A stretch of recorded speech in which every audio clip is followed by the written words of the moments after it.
de luz, nesse caso aqui, se vocês perceberem, ela tá realmente nessa região aqui, né? Onde eu estou, o ambiente, a luz tá debaixo da minha cabeça. Mas a fonte de luz poderia ser uma vela acesa, uma lanterna, um abajur. Eu vou precisar de ter uma fonte de luz para focar em um determinado objeto. E quando eu foco esse objeto com essa luz, eu preciso perceber algumas regiões, né? Igual eu coloquei aqui, ó. Então, a iluminação. É importante aprender que a iluminação pode ter até 5 partes. A primeira é o brilho, ou seja, a área que não será pintada, que vai permanecer branca, né? Representando a área de maior concentração de luz. Alguns artistas optam por, às vezes, pintar essa região com tinta branca ou caneta branca, tá? Dependendo da situação. Meio tom, que é o que a gente chama também de penumbra, que é aquela parte que não é branco 100%, mas também não é cinza, né? É um esfumaçado. A sombra, que já é um cinza mais escuro. A luz refletida, que seria aquela luz que vai voltar para os olhos da pessoa, que é aquela luz logo dentro, próximo ao escuro, à sombra. E a sombra projetada. Todo objeto, ele projeta uma sombra, né? Por exemplo, eu vou desenhar esse pote aqui, né? Esse pote aqui. Então, esse pote aqui, se ele estiver sobre a mesa, ele vai, se a lâmpada está aqui, ele vai projetar uma sombra. Olha que interessante, ó. Essa parte aqui tá mais clara que aqui, mas é a mesma cor. Por que que tá mais clara aqui? Porque ela tá recebendo a luz da webcam, e tá mais claro aqui. Então, eu preciso treinar o meu olho para perceber aonde está mais claro, porque está recebendo luz, e aonde não está claro, aonde a tinta está mais escura, porque é a parte onde não está recebendo luz e é onde nós vamos criar a sombra. A sombra eu posso criar, então, com lápis de cor.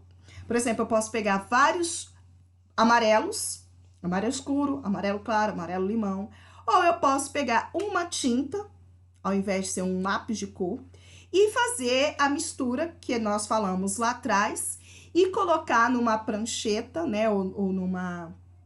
Geralmente na educação infantil eles usam tampinhas de refrigerante, mas você também pode comprar em papelaria os potinhos para fazer essas misturas e ter essas várias intensidades na cor que você quer fazer. Agora, se você quer trabalhar apenas com lápis e papel, aí você vai precisar do lápis 2B, do lápis 6B, tem também o lápis 4B e várias texturas de papel. O papel, ele também influencia no desenho, né? Vamos continuar aqui. Então, olha só. Aqui nós temos o exemplo, olha. Eu tenho uma... Observa que essa bola aqui, né? Ela é uma bola, uma esfera. Mas ela só se tornou uma esfera porque tem sombra, que é aqui a parte escura, né? Tanto aqui, que é a sombra própria do objeto, e a sombra projetada, que é o espaço que ela ocupa, que não recebe a luz da fonte, que nesse caso aqui é um abajur. Então, se eu não tivesse escurecido aqui, eu não, a pessoa que fez, né? E aqui, eu teria só um círculo. Eu teria só uma figura plana.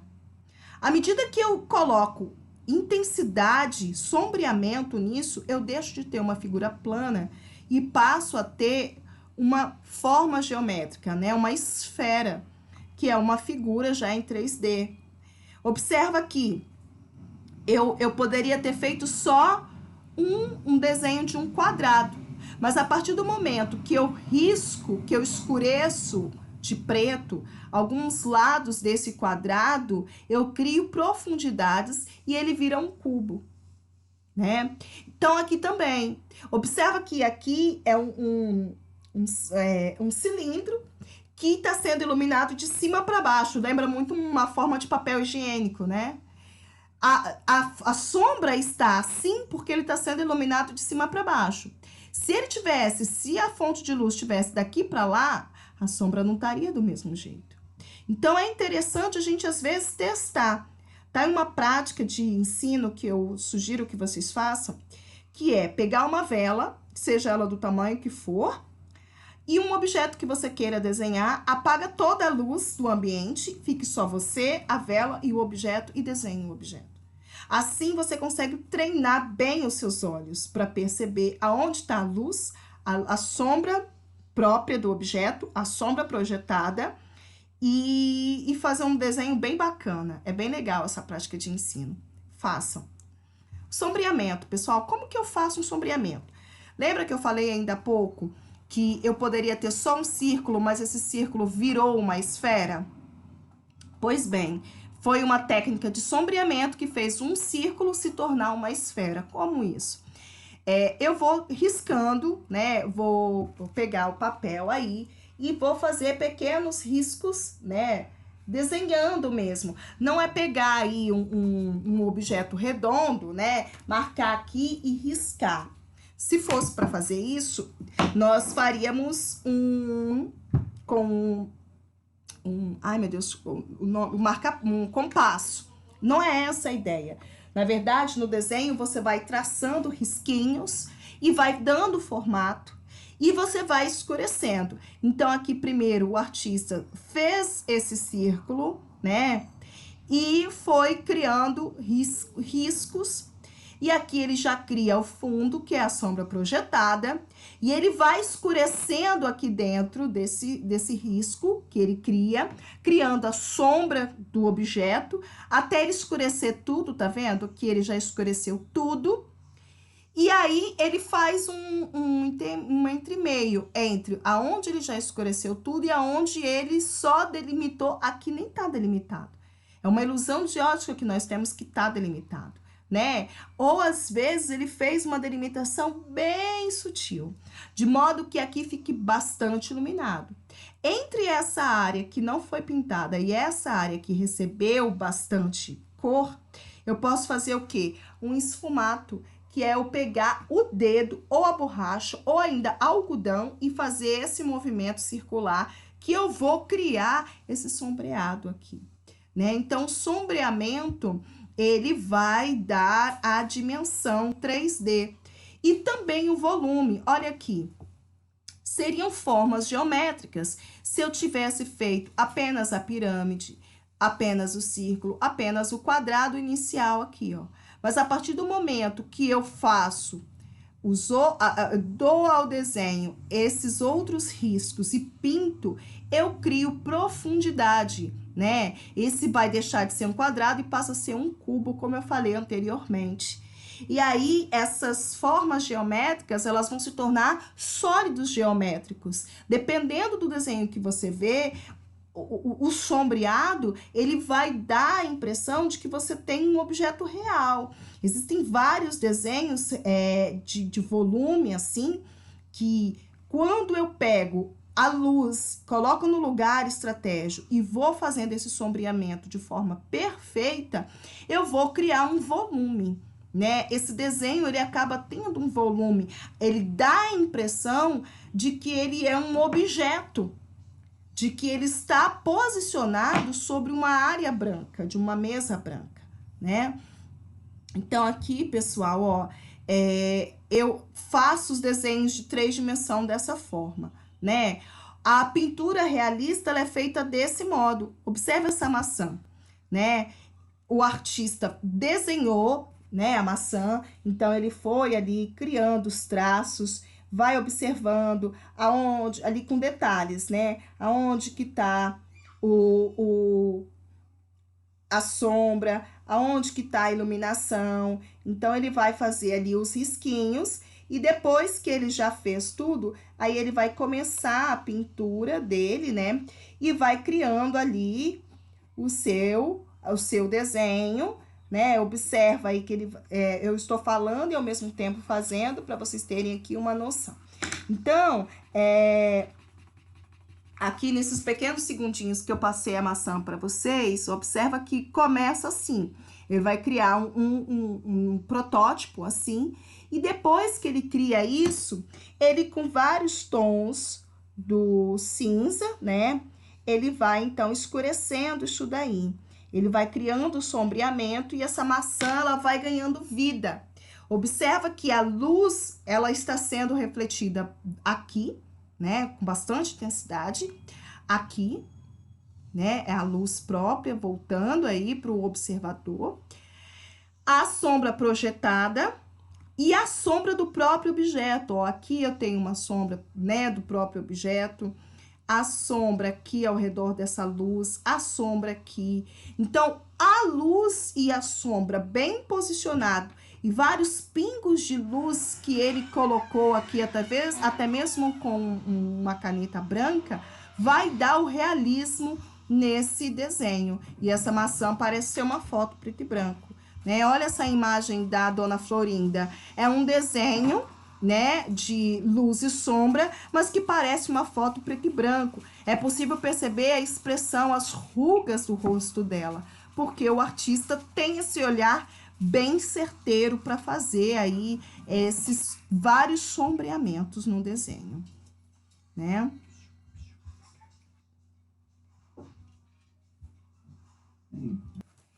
Então, retomando, né? Como vocês sabem, o meu esposo, ele é formado em artes visuais pela UFES e ele tem aqui, né, guardado, ele veio me falar que ele tem o material do desenho 1, que foi uma disciplina que ele teve.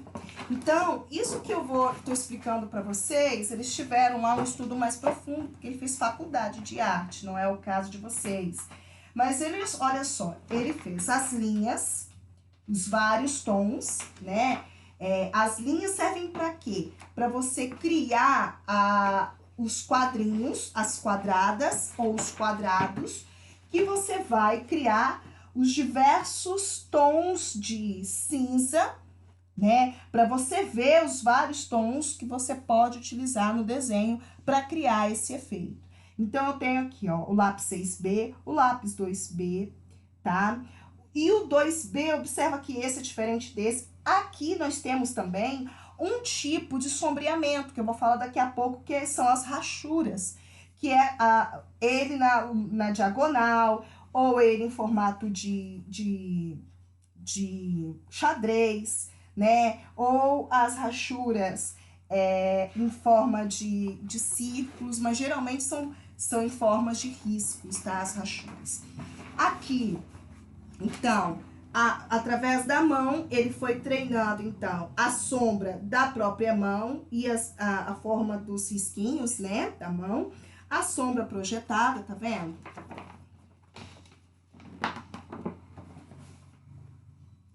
Aqui, olha que interessante, né, os quadrados. Aí, ele pegou 2 quadrados, este e este, e o modo como ele posicionou as luzes e a sombra, ele criou profundidade. Dá a impressão que são 2 blocos, um disposto ao outro, né? Então, o modo como você treina o seu olhar e faz esse jogo das sombras, você vai dando essa ilusão de volume na obra, né? Olha lá, ó. Este aqui são os mesmos quadrados com tons em lugares diferentes, que vai dar essa ilusão aí de ótica e parece que eles são blocos diferentes, só que estão na posição diferentes. Olha este banco, né? São formas geométricas, né? Planas, que ganharam a dimensão 3D simplesmente pelo uso do sombreamento e da luz, né? Então, quando um artista faz isso, ele treina o seu olhar e ele consegue fazer o objeto virar de 2D para 3D. E observa que é o mesmo desenho, porém aqui existe só a sombra projetada do objeto. O objeto não está mostrando a sua sombra própria, né? Então, mas também para vocês perceberem como que vocês podem fazer isso aí na casa de vocês. Ou usando folha A4, ou usando caderno de desenho, como alguns de vocês compraram. Vocês podem estar fazendo isso aí Vocês podem estar fazendo isso em casa. Olha só, pessoal, aqui a sombra própria, como eu disse, é a sombra, então, que está no objeto, que não está recebendo luz, e aqui é a parte que está recebendo bastante luz, né? Que você pode fazer com a cor azul e azul com branco, azul com preto, ou ainda você pode usar 3 cores de azul, se você quer fazer com lápis de cor, por exemplo. Você pode pegar 3 cores de azul diferentes. Então, por exemplo, eu tenho esses 2 aqui, e eu posso pegar um terceiro azul e criar esse mesmo efeito. O artista é quem vai escolher o que ele quer fazer. A sombra projetada, então, é aquela sombra que vai estar fora do objeto, que seria a sombra que ele causa porque ele está recebendo a luz. Então, nessa parte aqui, teoricamente, não tem luz. Geralmente, a sombra projetada, ela costuma ser menor que o objeto quando a fonte de luz está muito próxima, ou maior que o objeto quando está bem distante, né? Então, o modo como esse objeto está sendo iluminado vai gerar uma sombra diferente. Então, é interessante fazer o treino disso antes, tá? Isso daqui que vocês precisam fazer para fazer o treino. Os quadrados, tá vendo? Ó, então, o exercício de luz e sombra, ele começa assim. Você pode fazer, aqui a pessoa fez com 5 quadrados, mas eu sugiro que vocês façam com 6 ou até mesmo 9. E aí, como é que vocês fazem? Vocês vão fazer o quadrado e escolher o lápis. Pode ser o lápis de escrever normal, pode ser o lápis 6B e pode ser o lápis preto, tá? E aqui, ó, o artista fez, então, com a caneta, né? Ou o lápis azul escuro, o lápis preto e o lápis 2B, tá vendo? Você pode fazer com o que você tiver em casa, nesse período de quarentena, não é para ninguém comprar lápis, não. Faz o que você tem. E aí, pessoal, como é que vocês fazem isso? Ó, o exercício de escala tonal, que é esse o exercício que eu mostrei que o meu esposo fez. Você pode iniciar do claro para o escuro ou vice-versa. No entanto, quando você for sombrear qualquer desenho, deve sempre se iniciar com tons claros, seja com lápis grafite ou lápis de cor. Em resumo, se inicia sempre de onde vem a luz. Então, da onde vem a luz? Do branco. Então, você vai deixar, geralmente, o primeiro ou o segundo quadrado branco mesmo e começa a sombrear. Então, como ele fez 5, ele só deixou um branco e começou a sombrear daqui. Bem clarinho, foi escurecendo.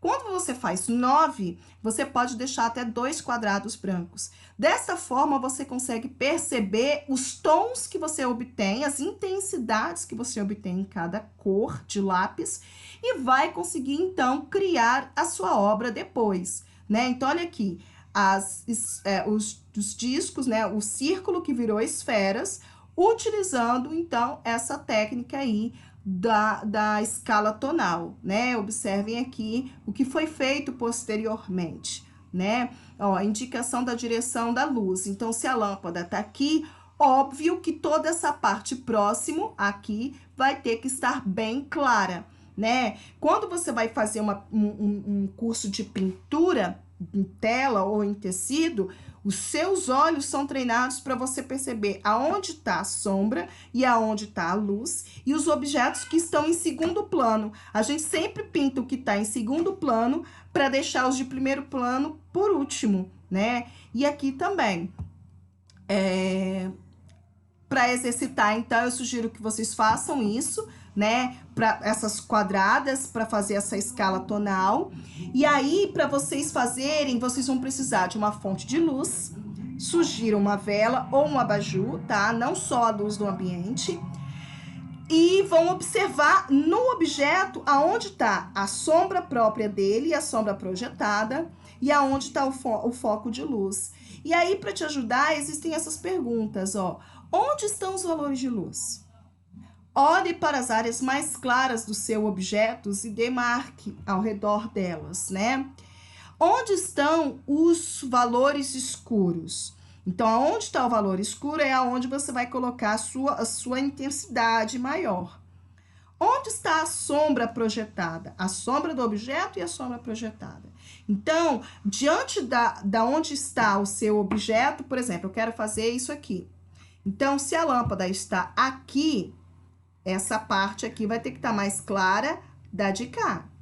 Essa parte aqui, ó, vai ter que estar mais escura, né? Mais escura. Então, eu vou ter que treinar os meus olhos para isso.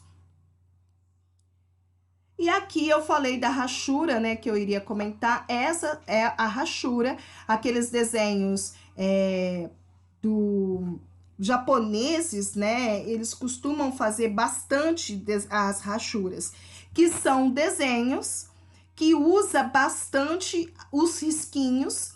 Então, são vários risquinhos que variam desde o tom preto total, que vai dar o profundo aí, o fundo escuro, até mesmo as variações que vai dar a luz, né? Então, esses desenhos aí, Dragon Ball Z, entre outros desenhos assim, né, dos orientais, são alguns deles feitos por rachuras, que é a técnica artística utilizada para criar efeitos de tons ou de sombras a partir do desenho de linhas paralelas próximas. Então, elas podem estar na diagonal, tanto para a direita quanto para a esquerda, na horizontal, na vertical, ou até mesmo justapostas, formando essas tramas, né? E essas rachuras, elas vão criar os mais diversos efeitos. Observe que este desenho, né, do guerreiro aí com a espada, ele é só feito de rachuras.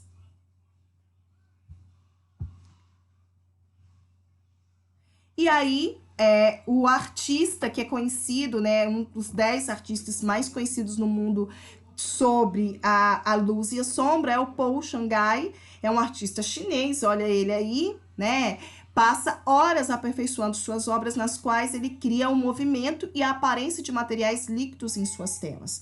Em alguns trabalhos, o artista consegue moldar todas as formas e curvas de um desenho com aspecto líquido, fazendo flores, pessoas e objetos com traços d'água. Shanghai é conhecido também por telas muito realistas, feitas a lápis, com retrato de pessoas, artistas famosos, ícones da cultura mundial. Observe esses desenhos, pessoal. Isso não é fotografia. Isso é desenho feito de lápis, tá? Os diversos, as escalas tonais que ele consegue desenvolver no lápis, nos grafites, tá? Isso é grafite e papel.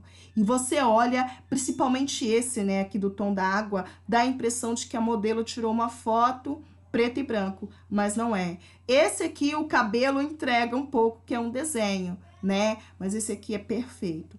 Então, aí você percebe como que o artista consegue dispor a luz, a sombra e criar essa riqueza de detalhes, né? Assim como o desenho da Dona Florinda que vocês viram lá atrás.